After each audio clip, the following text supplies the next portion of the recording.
E eu gostaria que os irmãos, pudessem saber que nós vamos estar começando uma jornada curta, mas extremamente importante, de talvez o estudo mais profundo até então que nós vamos fazer sobre a nossa confissão batista. Isso é muito importante para nós.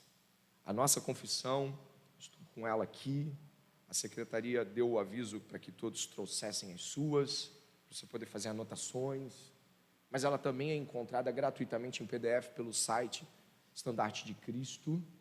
Então ela não é algo que você não possa fazer até aí agora, com seu celular, e baixar no Estandarte de Cristo a Confissão Batista de 1689.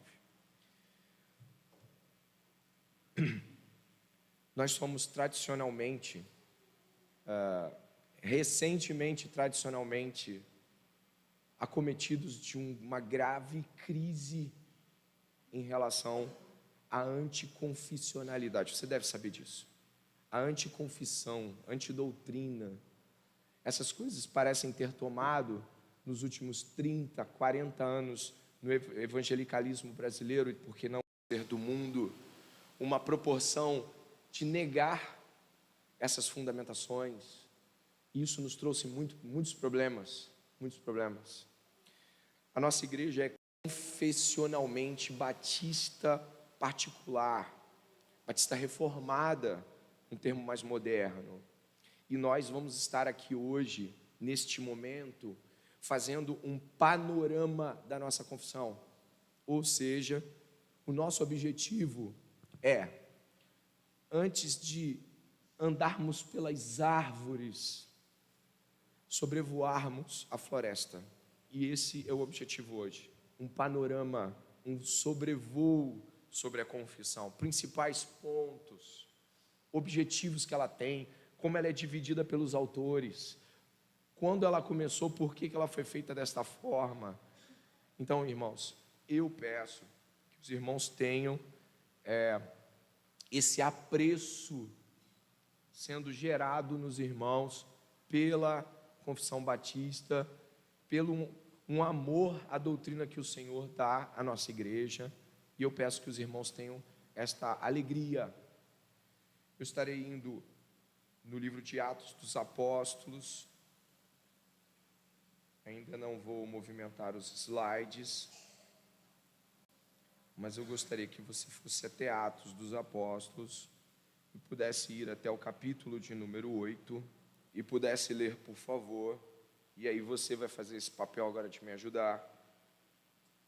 Você vai ler ali do verso 26 até o verso 31. Atos 8, do 26 ao 31. Vou iniciar e vocês vão seguir. Amém? Atos 8, 26 ao 31. Diz assim a palavra do Senhor: um anjo... Levante-se e vá para o sul, no caminho que desce de Jerusalém a Gaza. Este se acha deserto. Filipe se levantou e foi. Havia um etíope eunuco, alto oficial de Candace, rainha dos etíopes, o qual era superintendente de todo o seu tesouro. Ele tinha vindo adorar em Jerusalém e estava regressando ao seu país. E assentado na sua carruagem, vinha lendo o profeta Isaías. Então o Espírito disse a Filipe: aproxime-se dessa carruagem e acompanha. Correndo para lá, Filipe ouviu que o homem estava lendo o profeta Isaías. Então perguntou: o senhor entende o que está lendo? Ele respondeu: como poderei entender se ninguém me explicar? E convidou Filipe a subir e sentar-se ao seu lado. Amém. Vamos orar? Pai, graças te damos por este domingo de ressurreição, a qual, Senhor, o Senhor deu à sua igreja o privilégio de cultuar o teu nome. E nós estamos aqui reunidos para estudar as Escrituras e estudar também como aprender e como estudar a palavra de Deus, aprender como aprendê-la. Ajuda-nos nesta manhã, teu nome seja glorificado na compreensão de tudo que nós vamos estudar, Pai. Em nome de Jesus. Amém.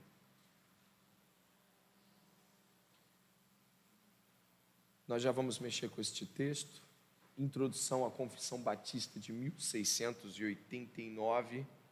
O livro que nós vamos estudar é este aqui, tá bom? Introdução de Confissão de Fé Batista, uma herança confessional, um livro muito bom, muito fácil de entender, mas muito bom. E é nele que nós vamos nos debruçar aqui, um livro produzido pelo Estandarte de Cristo. Está R$ 1,99 para você comprar ele de e-book, muito barato. Então, se tem Kindle Unlimited, você nem paga o Kindle Unlimited, né? Você não paga, mas você pode comprá-lo por R$2. Pô, tá muito barato, né? Então você tem que comprar, tá bom?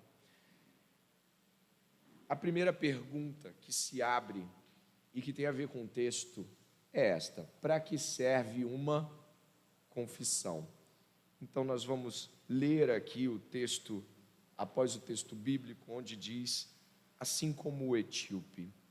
Assim como o etíope eunuco, um homem religioso segundo seus próprios esforços, precisou de assistência para entender o que estava lendo em seu pergaminho de Isaías, também nós precisamos de ajuda na leitura da nossa confissão de fé.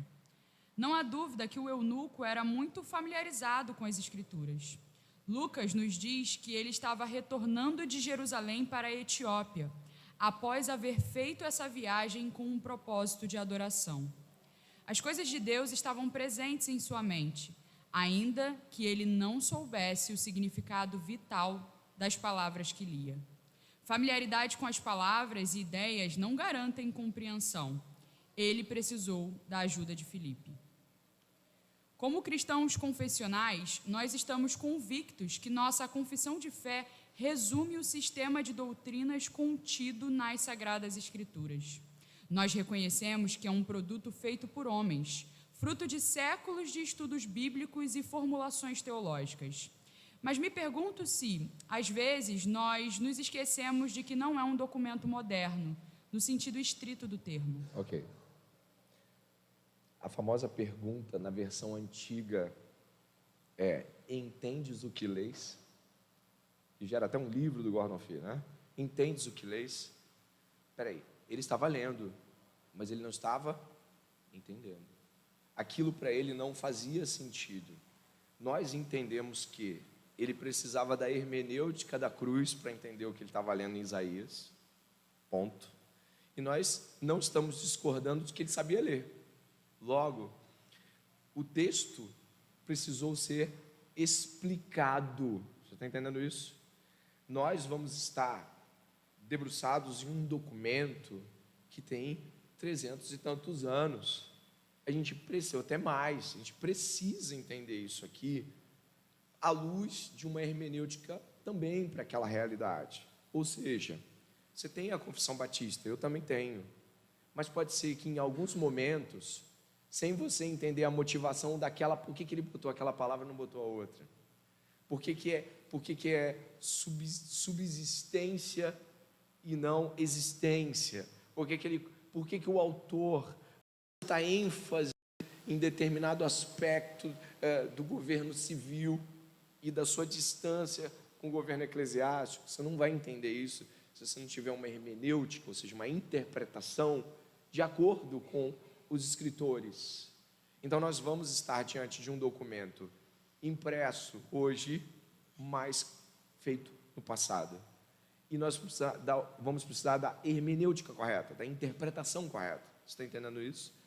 Muita gente deixa de ler suas confissões, porque às vezes elas lhe soam ultrapassadas, mas nós vamos precisar ter a humildade que o eunuco teve para dizer assim, como é que eu vou entender se ninguém me explicar?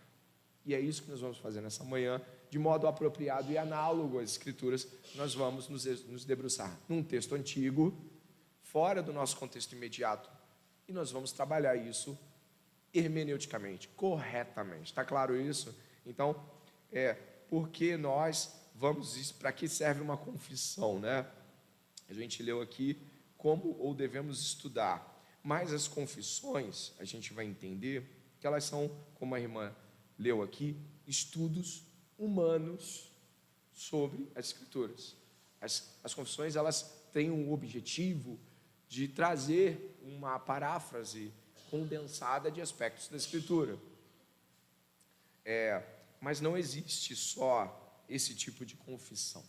A própria Escritura também tem confissões, né? Na próxima parte nós podemos ver isso. Olha só o que vamos ler agora.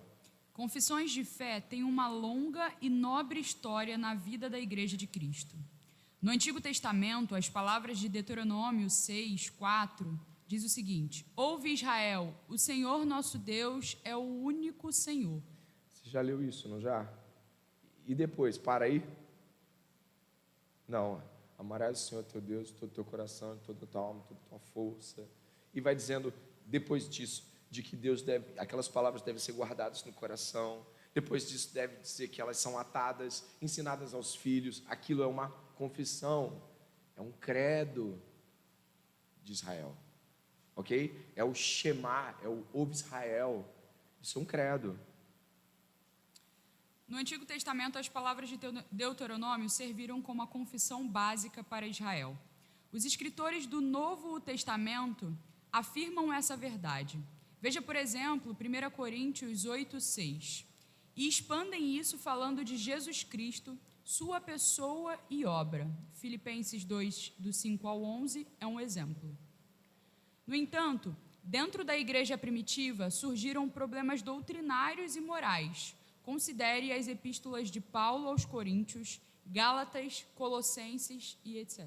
Então, você tem confissões e, com base nessas confissões, você tem aplicações imediatas de doutrina com base naquilo que você confessa. Você se lembra do problema de Sintique e Evódia? Vem depois da confissão, da humilhação e exaltação de Jesus em Filipenses 2, não é? Então, Filipenses 2, eu creio. E aí, Sintique e Evódia, resolvam-se a partir do que vocês creem. Então, esses credos estão lá marcados. Você se lembra quando a igreja de Colossos, ela precisava ajustar o seu foco cristológico? A primeira coisa que Paulo fez foi o quê? Sejam mais crentes assim, assim, assim? Não.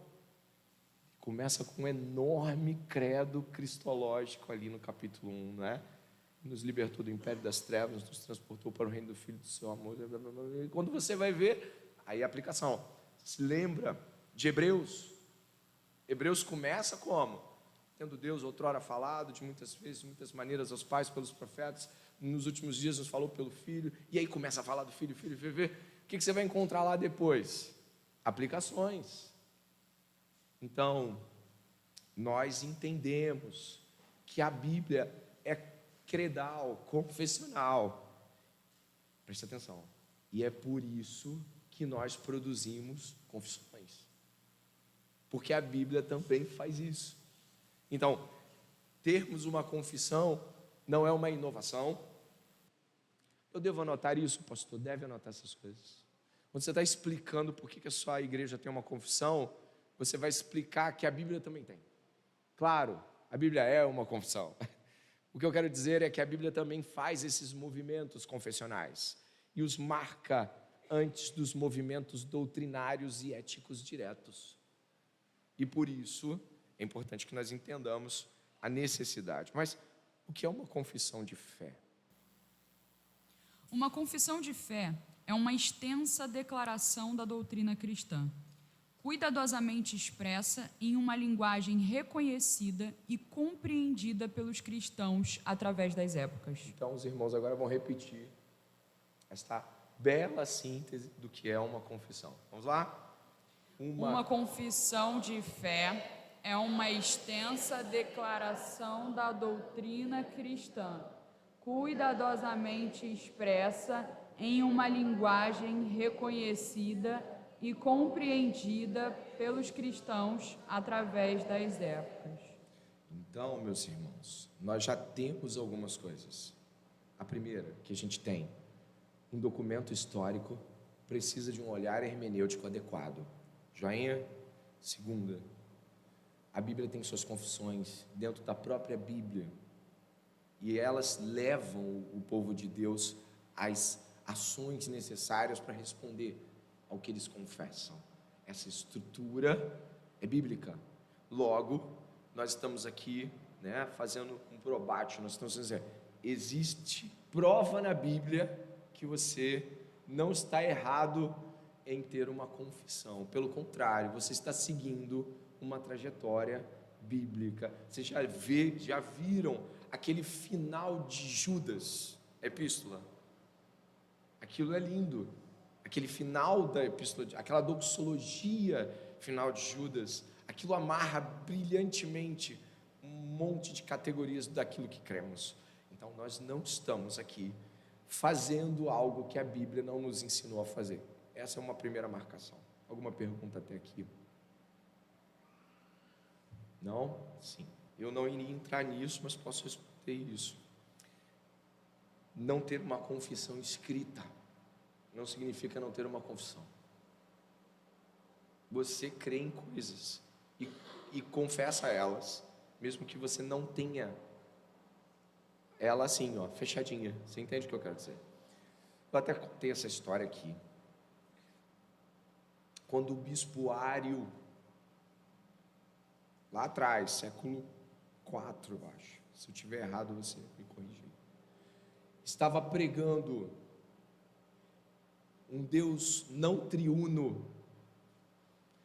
Quando eles estavam na mesa de discussão, ninguém pegava eles, porque eles se passavam como cristãos trinitários. Só que os caras pensaram assim, o que a gente faz nesse concílio para resolver esse problema? Já sei, vamos escrever. E aí escreveram o que eles criam sobre o Deus triuno e deram para Ário e seus seguidores lerem. Lê em voz alta. Vocês concordam com isso? Eles falaram, não. Então, quando está fechadinho, subscrito, é mais fácil que a gente tenha uma noção daquilo que a gente de fato crê. Todavia, é impossível fugir essencialmente de uma confissão. Todo mundo tem uma, ainda que não tenha ela escrita. Até aquela igreja que você não entende nada do que está acontecendo ali, se você chegar para o pastor, ele tem uma confissão. O que acontece em igrejas assim é que o pastor tem uma, o ministério de louvor tem outra, o membro que entrou há 10 anos antes do pastor tem outra. Então, o que acontece em igrejas que não tem uma confissão subscrita é que você tem confissões espalhadas pela igreja, você não tem unidade confessional, mas todo mundo tem uma. Vamos lá. Agora, a gente está falando dessa confissão aqui, mas a gente precisa saber de onde ela veio. Ela não veio do nada, não é verdade? Então, nós vamos seguir para a segunda parte. E muito boa pergunta, tá, Igor? Faça perguntas. Segunda confissão de fé de Londres em seu contexto histórico. Apesar de estarmos focando especificamente na segunda confissão de fé de Londres, a CFB 1689, popularmente conhecida como a Confissão de 1689, a maior parte do que vamos aprender aqui pode ser aplicada a outras confissões também, especialmente se tratando das maiores confissões inglesas, como a Confissão de Fé de Westminster e a menos conhecida, mas muito importante, Declaração de Fé de Savoy e sua plataforma de governo da Igreja. Ok, antes de eu continuar, eu tenho um pedido para as crianças. Elas estão atentas aí? Deixa eu ver, as crianças, tem uma criança atenta aqui, tem uma lá, elas estão por aí atentas. Eu pedi para a professora Noemi pegar umas folhas elas estão cantando uma música nova na escola bíblica que diz assim, vamos ver se elas vão completar. Se não vejo a Deus, não sei, foi ou não foi? Os adultos ajudam. Se não vejo a Deus, se não vejo a Deus, o que posso conhecer? Eu quero fazer um teste, porque hoje a gente está falando de confissão. Elas que ouviram essa música vão desenhar ou escrever, se souberem, o que elas podem conhecer de Deus se não veem, já que a própria música nos dá indicativos. As crianças ouviram a música? Levanta a mão aí só para a gente saber. Que crianças ouviram a música aí? A Lulu viu, Elisa, a mãe que levantou o braço dela ali. Olívia, o Pedrinho também, não sei se é a Laurinha e o Daniel, mas não tem problema. A pergunta permanece.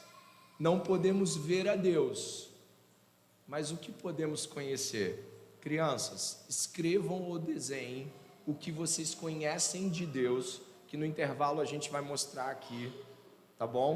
O que vocês já sabem sobre esse Deus. Desenham ou escrevam, pintem, façam um belo trabalho, lembrem da música, do que a música que vocês aprenderam diz, tá bom?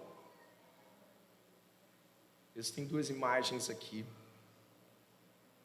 Uma da Confissão de Westminster, outra da Declaração de Savoy. As duas são londrinas e elas são muito importantes. Esta daqui você conhece por conta de nossos irmãos presbiterianos. Aquela ali você conhece por conta dos nossos irmãos denominacionalmente conhecidos como congregacionais. As duas são do século XVII e as duas são londrinas. A ênfase desta aqui é uma ênfase monergista, uma ênfase tulipe, e a ênfase daquela lá é uma ênfase na autonomia da igreja, na congregacionalidade e no poder local da igreja. Estas duas confissões, elas são base para a nossa confissão. Ok? Confissão de Westminster e a Declaração de Savoy. Didaticamente, quais são as duas confissões que são base para a nossa? Você consegue, no seu inglês, ler? Confissão de Westminster, Declaração de Savoy. Muito obrigado, você não vai esquecer nunca mais. Esses dois documentos são a fonte da maior parte do conteúdo da CFB 1689. O primeiro deles é o produto da Assembleia de Westminster, um corpo de teólogos que foi convocado pelo parlamento inglês em 1643. A Confissão de Fé de Westminster é um dos melhores documentos da fé cristã que já foi produzido e tem influenciado o mundo todo por mais de 350 anos. Ela serve como base para a CFB 1689, como se ela fosse uma espécie de antepassado. A Declaração de Savoy pode ser considerada como a mãe da Confissão Londrina de 1689.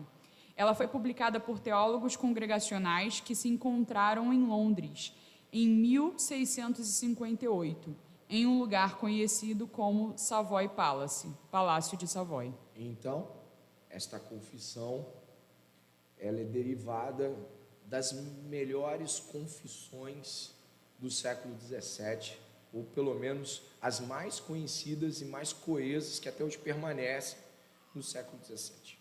Isso é muito importante para nós, porque nós estamos alicerçados sobre ombros de gigantes, e isso é importante para a fé batista. Não é uma fé que ignora o passado histórico do protestantismo, mas que está alicerçada nele. Isso é importante para que nós possamos estar conectados a isso. Todavia, a primeira referência da existência dessa confissão aconteceu por meio de dois pastores batistas que estão aqui citados. A primeira referência literária à nossa confissão de fé aconteceu no livro de registros da igreja Petty France, em Londres. Essa é a igreja em que Nehemiah Cox e William Collins serviram. Eles foram ordenados juntos no mesmo dia, em 1675. O livro agora está no London Metropolitan Archives, na cidade de Londres. A referência do livro é esta: ficou acordado que uma confissão de fé, com o seu apêndice, tendo sido lida e considerada pelos irmãos, deveria ser publicada. A nota também diz 26 de agosto de 1677. Por isso, concluímos, e é uma conclusão justa, que a confissão veio da igreja de Petty-France, em que Cox e Collins provavelmente foram os homens que a editaram. Ou seja, esses dois irmãos são responsáveis diretos pela edição do que nós conhecemos na nossa confissão. Todavia, essa não é a primeira confissão batista particular. Em 1644, nós já encontramos uma confissão batista particular. Mas esses irmãos são responsáveis pela que nós temos em mãos, pela edição final desse trabalho. São dois pastores que, inclusive, têm obras publicadas e livros que você pode encontrar no mesmo site que citei. Larissa, batistas particulares se identificam com o ramo reformado, monergista. Os particulares e os gerais, eles eram mais ligados ao arminianismo naquela época. Ou seja, os batistas gerais eram mais conhecidos por serem batistas arminianos. Os batistas particulares eram mais conhecidos por serem batistas reformados, ou monergistas, ou calvinistas. Joia? Obrigado pela pergunta. Aí temos aqui a primeira confissão impressa, 1677. Ela já foi, então, publicada neste período. Em 1688, também houve uma publicação. Em 1699, outra. Mas por que, então, chamamos de confissão de 1689? A gente tem um monte de datas, por que essa é a data? E aí eu fecho a minha incursão histórica com você. A página de título de uma das primeiras edições da Confissão de Fé declara: uma confissão de fé publicada pelos presbíteros e irmãos de muitas congregações de cristãos, batizados sobre a profissão de sua fé em Londres e no país. Lê agora, por gentileza, depois do próximo título. A razão é porque houve uma Assembleia Geral de Igrejas em setembro de 1689 em Londres, organizada pela Igreja de Brockenhurst. E foi lá, naquela Assembleia Geral de Igrejas, que a confissão foi formalmente adotada. Essa declaração familiar chegou até nós a partir da narrativa dessa Assembleia Geral de 1689. Então, o que nós temos aqui? Uma confissão que foi editada por dois ministros, impressa e aceita, e novamente revisada e revista e aceita em sua totalidade por muitas igrejas. Isso dá uma validade muito grande para essa confissão. Ela não é um produto exclusivo de uma comunidade local e ficou só naquela comunidade local. Ela realmente foi amplamente aceita, examinada por outros ministros batistas. Isso é confiável em termos de documento histórico aceito. Logo, e doutrinário, obviamente, nós estamos diante de uma confissão que foi vista, revista, revisada e recebida com muita alegria por muitas comunidades batistas. E isso nos liga historicamente a muitas delas. E aqui a gente fecha o nosso tomo histórico de compreensão com relação à nossa confissão. Existe alguma pergunta? Se elas forem da Convenção Batista, a convenção não assume esta confissão. Ela assume uma confissão menor de New Hampshire, e essa confissão, que também é boa, mas muito reduzida, eu acho que são 16 ou 18 artigos bem curtos, quase parece um catecismo. Ela é convencionalmente aceita, mas esta aqui, ela tem, digamos assim, um declínio muito grande quando nós começamos a ver os batistas particulares perdendo bastante espaço para um tipo de batista desapegado à confessionalidade, que vai assumindo cada vez mais proporções que vão muito mais do que ser batista geral, não ser batista. Então, o que você encontra no século 20 e 21 é batista renovada, batista pentecostal, mas se você senta com um membro de muitas dessas igrejas, ele sequer explica o que é ser batista do ponto de vista do batismo, imersão e credo batismo. Isso já é muita coisa. O que dirá uma confissão por detrás desse arcabouço de pensamento que ele tem. Então, Sandra, não. Essa confissão batista, ela é assumida por batistas reformados, anteriormente chamados de particulares, tem sido muito mais aceita atualmente do que há 20 anos atrás, como o pastor Fábio da Betel conversou comigo. Ele falou assim, tem acontecido realmente um avanço de igreja batista reformada. Sim, tem acontecido, mas não, amplamente, se for da convenção, essa que te falei, mas de uma maneira mais ampla, confissão nenhuma. É só perguntar aqui quem já foi de igreja batista, né? Rita ali, outros aqui talvez também foram de igreja batista. O que sabiam de sua confissão? Nem sabiam se havia alguma confissão. Então, a desconfessionalidade completa. Posso? Com a declaração de Savoy, acréscimos muito importantes na autonomia da igreja e na congregacionalidade foram acrescentados. Ou seja, a revisão dos dois pastores foi fundamental para uma ampliação da nossa visão congregacional a partir da declaração de Savoy. O surgimento da nossa confissão de 1644, ela realmente parte de um princípio, foi boa a sua pergunta, de claridade em quem são os batistas, ou seja, quem são os batistas particulares. Não são batistas gerais e não são anabatistas. Isso ficou claro a partir da confessionalidade e realmente essa foi a necessidade. Vou fechar por aqui esse tomo de pergunta. Não, a última lá, vai lá.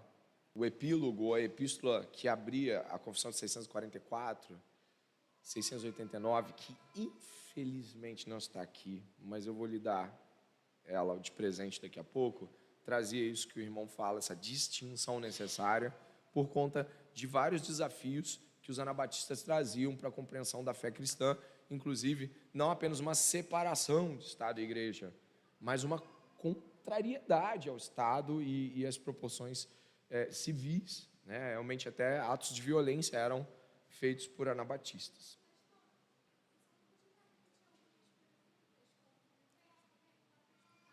Tá bom. A pergunta da Sandra foi sobre se as confissões, se as igrejas batistas em geral hoje usam essas confissões, essa foi a pergunta dela.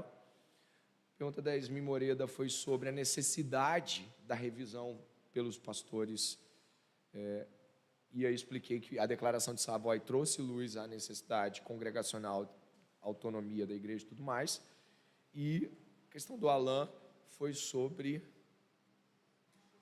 a distinção anabatista, trazer a necessidade de uma existência de uma confissão batista particular.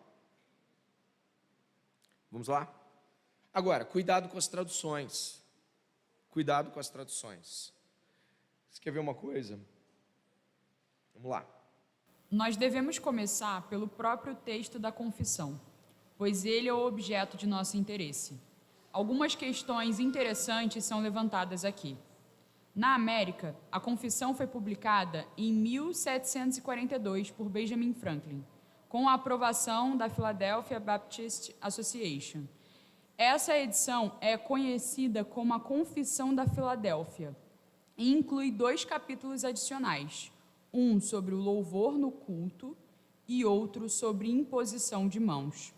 Foi logo depois adotada por outras associações batistas, tais como Charleston, na Carolina do Sul, Warren, em Rhode Island. Às vezes, os editores modernos imprimem essas confissões como se fossem idênticas à CFB de 1689, mas elas não são. O ponto 3 do capítulo 10, dá uma olhada só na sua confissão. O Spurgeon fez uma mudança na confissão batista para a igreja dele. Pois é. O Spurgeon mudou o parágrafo 3.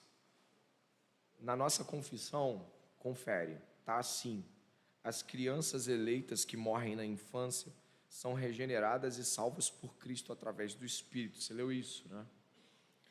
Na do Spurgeon, você vai encontrar uma mudança. Achou? Até Achei. 1855. Olha só a mudança que o Spurgeon fez. Até 1855, edições impressas como Confissão Batista de Londres eram todas iguais, mas naquele ano, Charles Spurgeon emitiu uma versão com algumas tênues mudanças, e algumas versões modernas incluem alterações de Spurgeon, provavelmente sem perceber as diferenças. 2 exemplos podem ser citados. A tradução é o seguinte: crianças morrendo na infância ou crianças eleitas que morrem na infância. Não é sutil, não é pequena a mudança. Você concorda com isso? Aqui na sua confissão está a original de 1689. Não é do Spurgeon, ok? O Spurgeon, ele muda esta versão porque o objetivo dele é tirar desafios em relação a isso. Mas eu queria que você pudesse observar que o site Monergismo, por exemplo, ele tem as crianças que morrem na infância. Se você for até o site Monergismo, a versão que tem é diferente. Esta realidade serve-nos para quê? Ou seja, qual é o objetivo da gente observar isso? Nós não podemos negar a necessidade que temos de buscar o original. Dá uma olhada na primeira, por favor, no primeiro artigo da nossa confissão. Você estudou isso no mês passado, não foi? Esse primeiro capítulo, perdão, ele fala sobre as Sagradas Escrituras. Você estudou isso no mês passado, não foi? Você até gravou, né? Não sei se você gravou. Eu acho que você gravou, não sei. Mas, por exemplo, a Carey Publications fez uma variação disso. Dá uma olhada na tradução que pode ser encontrada, e ela foi feita, né? Um pouquinho mais à frente. Você tem essa daqui, a Sagrada Escritura é o quê? Agora, dá uma olhada na paráfrase que foi feita. Pode ler a paráfrase. A paráfrase de Carey Publications, no entanto, reproduziu isso como: a Sagrada Escritura é a toda suficiente, correta e infalível regra ou padrão do conhecimento, fé e obediência que constitui a salvação. O importante adjetivo única foi retirado, comprometendo potencialmente o caráter exclusivo da Escritura como a única suficiente, única correta e única regra infalível. Única é distributiva aqui. Obrigado, só até aqui. Você entendeu como uma tradução pode mudar? Quando você encontra a Sagrada Escritura é a única, isso exclusiviza ela. Tipo, ela é a única, não tem outra. Agora, a tradução foi: a Sagrada Escritura é a toda suficiente. Gente, isso muda muita coisa. Porque a ideia exclusiva é retirada. Por isso, nós temos que ter cuidado com traduções. Eu não vou parar aqui, porque senão a gente não vai para uma parte muito importante nos próximos 25 minutos. Então, peço que as perguntas sobre esse termo, que não é algo que nos vai trazer tantos desafios hoje, possam ser postergadas para um outro momento. A nossa confissão, ela tem um contexto formativo, que é um contexto puritano. A nossa confissão, os pais confessionais, eles eram puritanos. E a gente brinca aqui, né, onde estava brincando no conselho, de que a gente tem um espírito puritano. A gente quer escrever coisa para tudo, né? Quer reescrever coisas que já foram escritas. Mas a verdade seja dita, os nossos pais puritanos também fizeram isso. Eles pegaram a confissão de Westminster, pegaram a declaração de Savoy e falaram: muito bom, vamos fazer a nossa. Então existe um espírito puritano em nossa igreja, né? Se você puder observar, Eu acho que essa compilação tem, deixa eu ver aqui só, ter esta certeza. Ah, tem sim.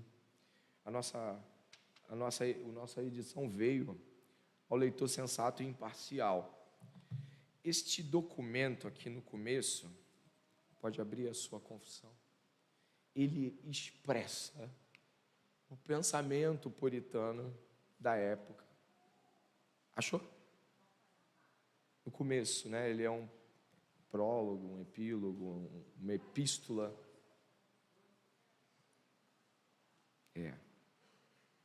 Obrigado. 21, 22. Achou? Este trecho aqui em particular, ele é muito importante para você entender o espírito dessa confissão, o espírito puritano dessa confissão. Nós temos absoluta certeza de que eles tinham uma atitude em mente para pensar sobre isso. E essa questão da Confissão de Fé de 1689 guarda uma disposição puritana em refletir sobre estas coisas.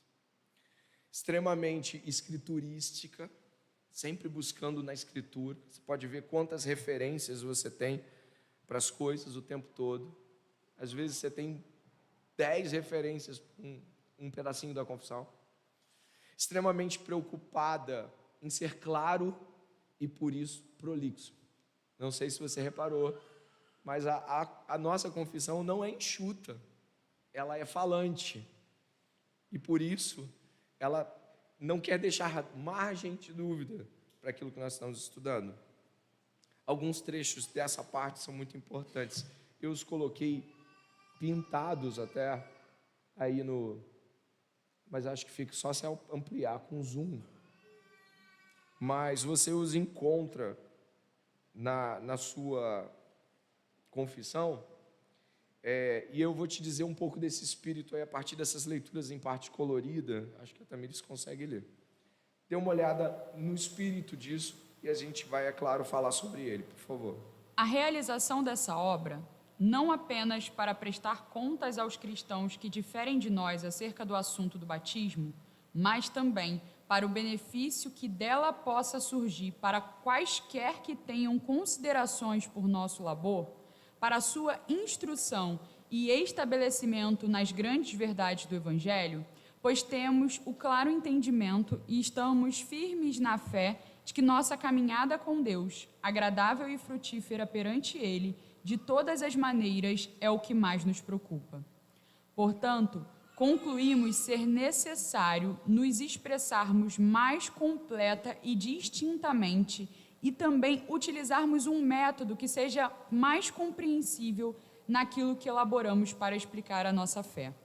Quanto a isso, não tendo encontrado nenhum defeito naquilo que fora estabelecido pela Assembleia de Westminster e posteriormente por aqueles de convicção congregacional na Declaração de Savoy, prontamente concordamos que seria melhor reter a mesma ordem de apresentação dos artigos de fé na presente confissão. Repare o seguinte, naquela parte inicial, a centralidade no Evangelho.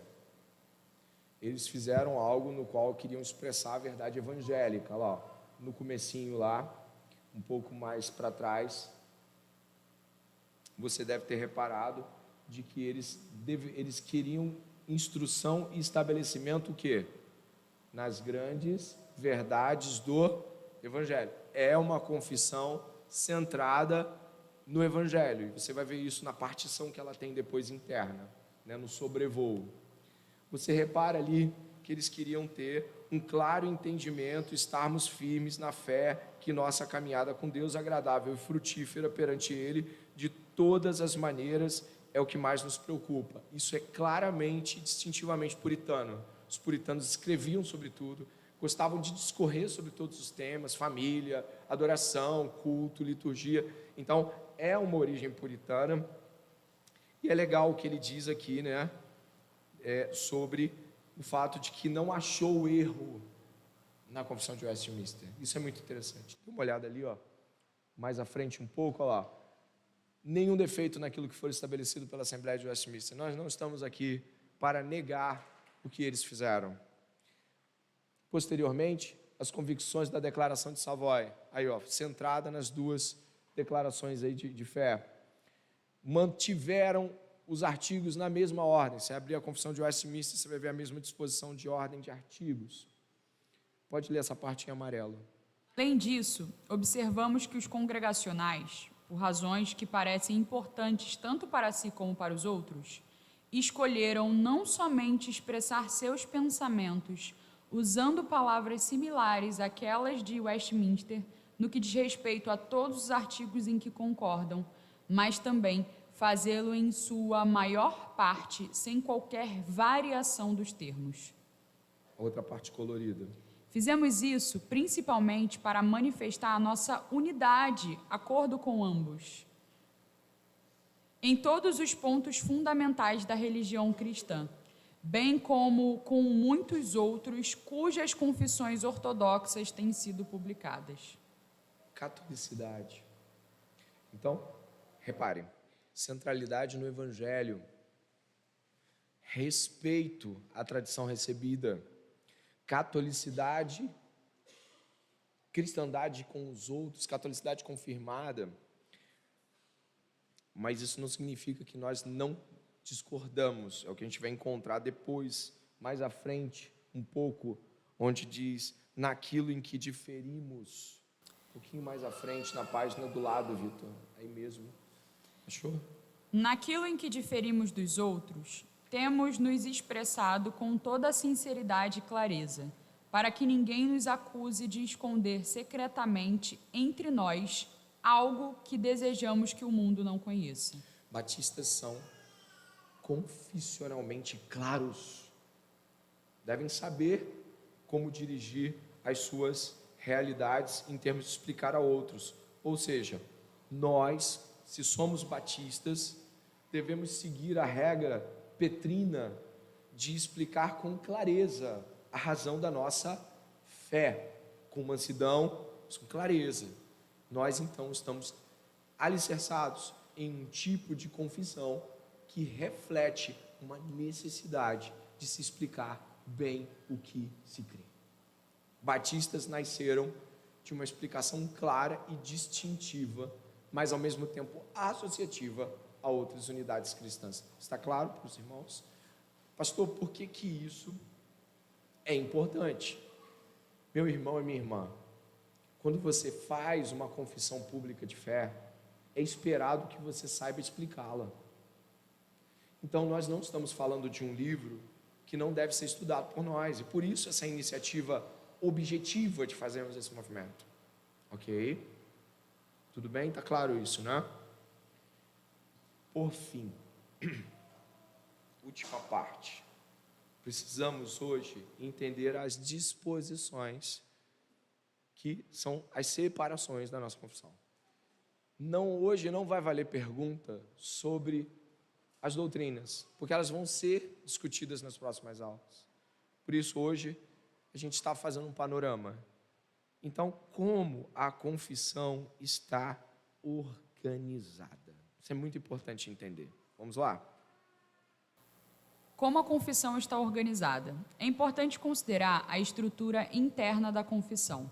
O documento pode ser separado em 4 seções ou unidades principais.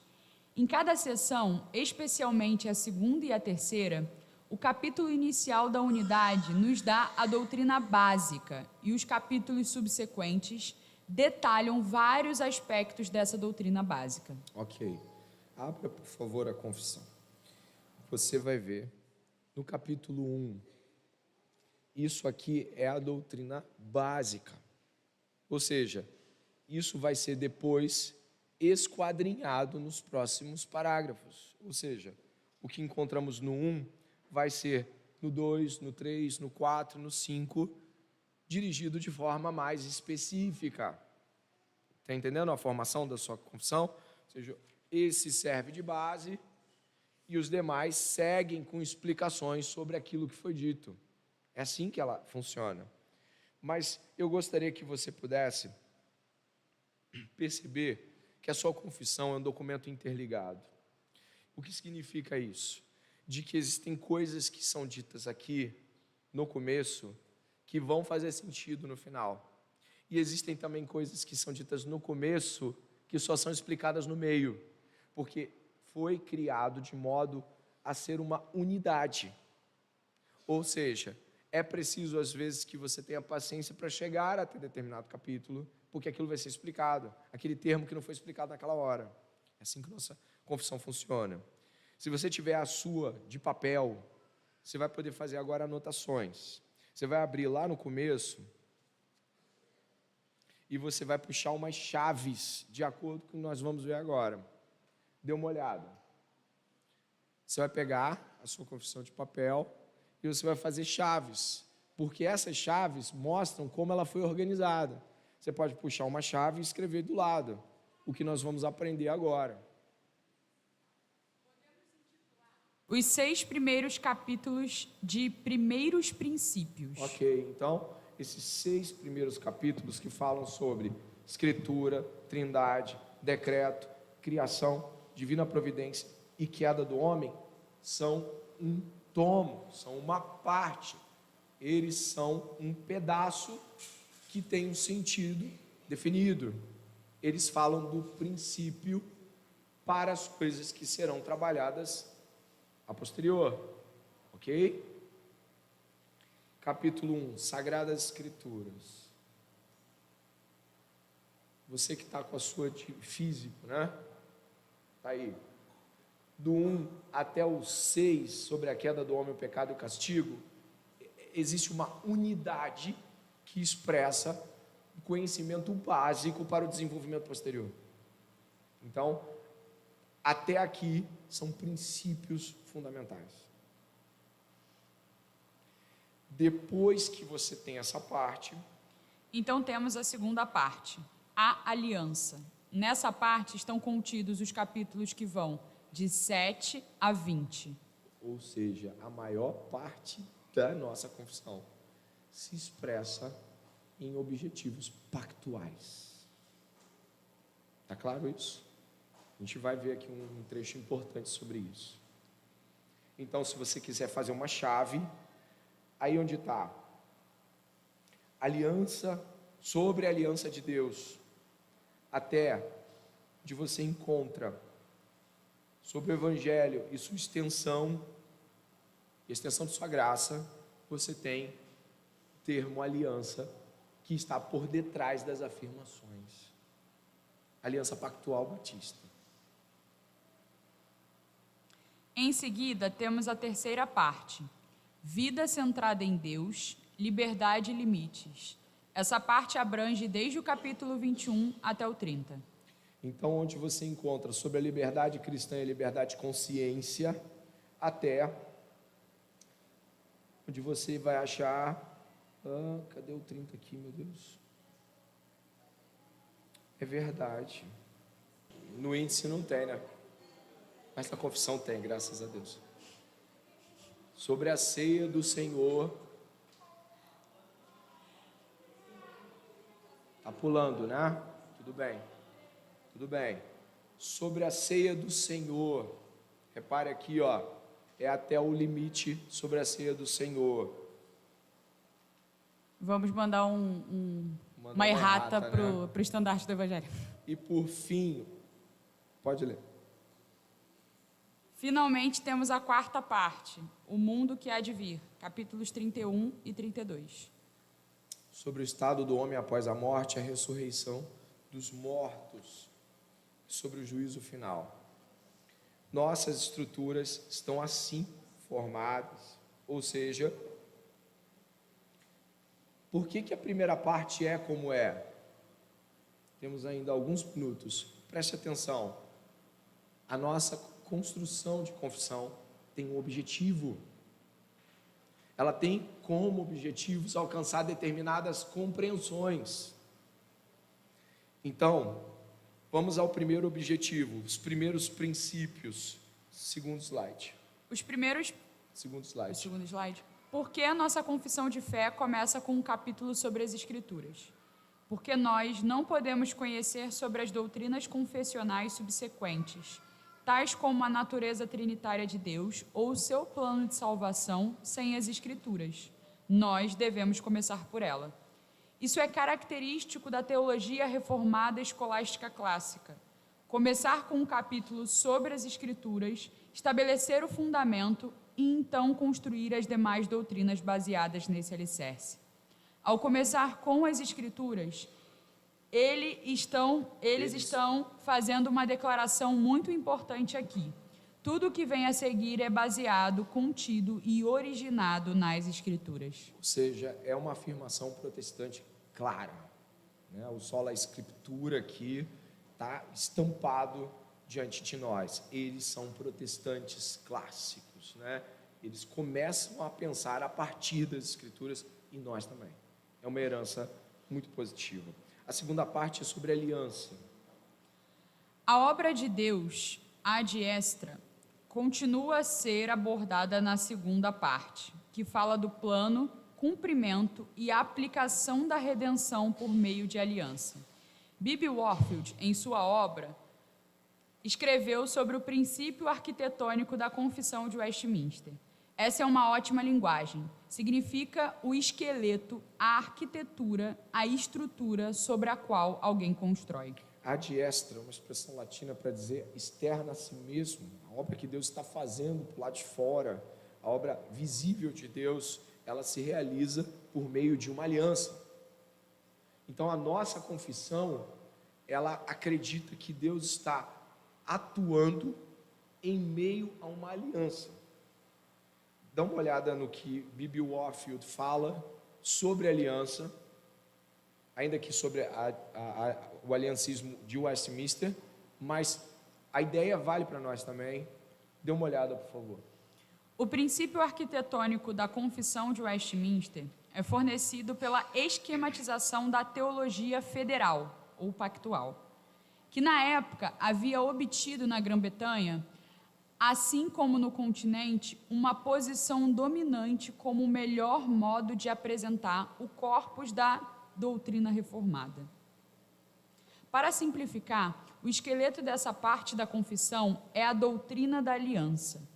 É muito, muito importante entendermos isso, pois assim teremos a chave para entendermos a estrutura dos capítulos de 7 a 20. Salvação é aplicada por meio de aliança. Perceba como isso é apresentado de forma muito interessante. Nesse caso, a CFB de 1689 revisa o texto da CFW, moldando-o em uma forma batista. CFW é a Confissão de Westminster, CFB é a nossa Confissão Batista. Ou seja, a ideia é de que Deus está agindo por meio de uma aliança. Nós precisamos, vamos ter aula disso, entender como batistas pensam sobre aliança. E creio que seja a melhor maneira, sim, não porque somos batistas, temos que aprender dessa forma e ponto. Não, eu creio de fato em como os batistas particulares formularam a sua doutrina aliancista. Eu acho que, olhando para todas as que existem aí, comparando com a principal, que obviamente é de Westminster, eu acredito que a doutrina batista sobre a aliança está correta, o mais correta possível em relação às Escrituras. Eu não vou ler aqui, mas depois você vai receber esse material. A doutrina da aliança, você vai ver nesses capítulos 7 a 20, se estabelece uma aliança unilateral. Deus faz aliança consigo mesmo. Como assim? Deus não permite que os homens construam os termos da aliança. A aliança é unilateralmente proposta e subscrita por Deus. O que quer dizer? Deus não senta com o homem. Se eu e você fôssemos fazer uma aliança, fazemos um acordo. Esta aqui é a minha parte, mas eu também quero que seja incluída esta. Não. No que cremos como aliança de Deus para conosco, Deus escreve os termos. E mais, Deus aplica eles. E mais, Deus os cumpre em Cristo Jesus. Por isso a aliança que nós cremos é unilateral, e você vai ler depois com bastante calma. Parte 3. Parte 3. Vida centrada em Deus, liberdade e limites. Essa é uma sessão muito interessante. Os primeiros princípios são os capítulos que vão de 1 a 6. A aliança são os de 7 a 20. Então vem a terceira parte, vida centrada em Deus, liberdades e limites. Perceba a ordem. Escritura, princípios fundamentais, confessionais. Em seguida, como Deus opera, e então como eu devo viver. Isso é, inclusive, uma hermenêutica muito interessante para você pensar. Pense no aconselhamento. Quem Deus é, como Deus opera, como você responde a isso. E o final é o que vai acontecer. É assim que a nossa confissão está dividida. Quem Deus é, quem você é por causa disso. Como Deus opera, como você deve responder a como Deus opera e como as coisas vão terminar. É assim que a nossa confissão está dividida. Parte 4. Parte 4. O mundo que há de vir, capítulos 31 e 32. Finalmente, nós temos a quarta parte da confissão. Nós temos os primeiros princípios, a aliança. Nós temos os primeiros princípios, a aliança, vida centrada em Deus, liberdade e limites e o mundo que há de vir. Nessa última parte, temos os capítulos 31 e 32, sobre o estado do homem após a morte e a ressurreição dos mortos. Ok. E depois nós temos o juízo final. Ou seja, claramente dividida, intencionalmente construída. Isso é muito bom para nós, porque quando nós estamos explicando para alguém, entender por cima o que está lá dentro nos faz mais hábeis em manusear e procurar as respostas que precisamos. A gente vai terminar agora. Quais então são ou foram as ênfases que nós analisamos da nossa confissão batista, né? Em primeiro lugar, as ênfases são as seguintes: ela é uma confissão, é o quê? Católica. E aqui a catolicidade se expressa por meio da existência clara de toda a estrutura credal dos primeiros concílios. A gente encontra todas as realidades que envolvem Trindade, vinda de Jesus Cristo, julgamento final, todos os credos, século IV, século V, estão na nossa confissão sem nenhuma negativa. Isso é importante. 2 exemplos que a gente encontra ali. 2 exemplos serão suficientes. Notamos que no capítulo 2 foi recebida a doutrina católica percebida na linguagem trinitária do capítulo 2. E na linguagem do credo da Calcedônia, a respeito da pessoa de nosso Senhor Jesus Cristo, no capítulo 8. Isso é muito importante. Nossa confissão nos compromete com a ortodoxia católica. Está claro isso, então. Firmada a nossa catolicidade. Você teve hoje o que aqui, com o nosso irmão Lucas Macena? Uma explicação sobre a autossuficiência de Deus. E isso é uma afirmação dos nossos pais também. 2, centrada no Evangelho. Lembra que eu falei sobre aquela parte daquela epístola inicial da confissão que fala sobre isso? Exatamente. A nossa confissão, inclusive, de modo até muito engraçado, a salvação, ela está no meio, mas isso é uma coincidência. Ela está no meio da nossa confissão, bem lá no meio, bem na estrutura central da nossa confissão. Essa ideia de ser centrada no Evangelho parte de princípios fundamentados na reforma protestante pactual. Acabamos de ver aqui que a nossa estrutura pactual é dominante. São muitos capítulos sobre isso, são 13 capítulos sobre. É a maior ênfase da confissão.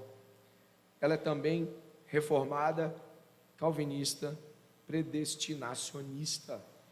Em quarto lugar, a doutrina que a confissão ensina é reformada ou calvinista, ou mesmo predestinacionista, na medida em que nos instrui que Deus soberanamente salva pecadores.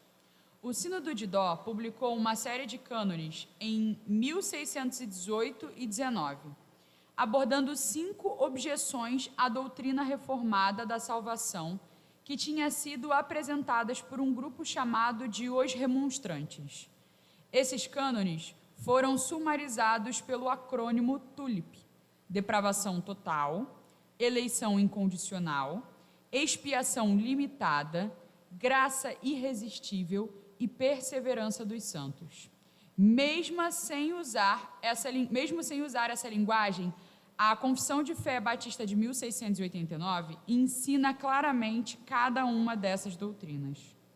Então, nós temos uma confissão calvinista reformada, calcada nas mesmas especificações que nossos irmãos presbiterianos, por exemplo. Mais uma.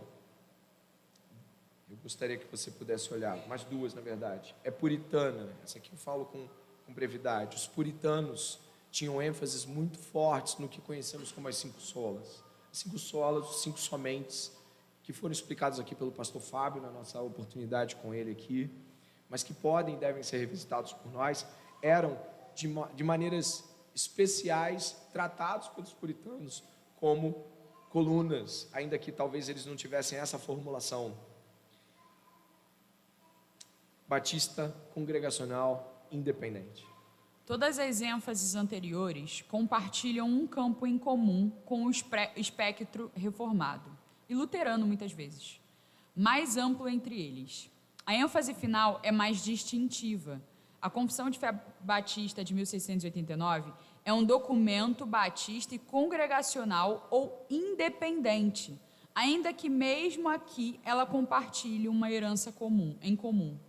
É congregacional na forma que, como a Declaração de Savoy, nega qualquer autoridade acima da igreja local. Igrejas são autônomas, autogovernadas e têm todo o poder necessário em si mesmas para cumprir a tarefa de disciplina que lhes foi dada por Cristo, mas ao mesmo tempo em que não devem estar isoladas. A doutrina da igreja na confissão é de associação, ou seja, o reconhecimento de que igrejas independentes podem e devem se unir para causas em comum. É também especificamente batista quando ensina que o batismo é somente para crentes que professam sua fé em Cristo. Por fim, creio que temos uma boa confissão, bem organizada, centrada no Evangelho, firmada em heranças fortíssimas do protestantismo, não negando as tradições, mas não se submetendo a ela quando nós discordamos. Você tem 2 minutos para falar alguma coisa que te chamou a atenção antes de orarmos. E eu espero que tenha sido uma boa jornada, que tenha sido bem apresentada, né, a nossa confissão. O que você destaca, o que foi importante para você? Levanta a mão e fala com brevidade, mas fala, não deixa de falar não. Vamos agradecer ao Senhor? Amém? Pai amado e bendito, louvado seja o teu nome. O Senhor é bom conosco desde agora, sempre, sempre foi e sempre será. Obrigado, Deus, por essa escola bíblica que nos faz estar alegres com a obra de Deus em Cristo Jesus, por meio dos santos que viveram antes de nós e que escreveram coisas muito importantes. Nós agradecemos pela obra que o Espírito Santo fez na vida desses irmãos batistas do passado e esperamos que continue fazendo em nós hoje. Que venhamos a confessar, Senhor, as verdades bíblicas de tal maneira que o mundo nos conheça, porque vivemos a partir delas e porque sabemos explicá-las, Senhor. Nos ajude a sermos pessoas que explicam bem aquilo que creem, Pai. Em nome de Jesus, amém.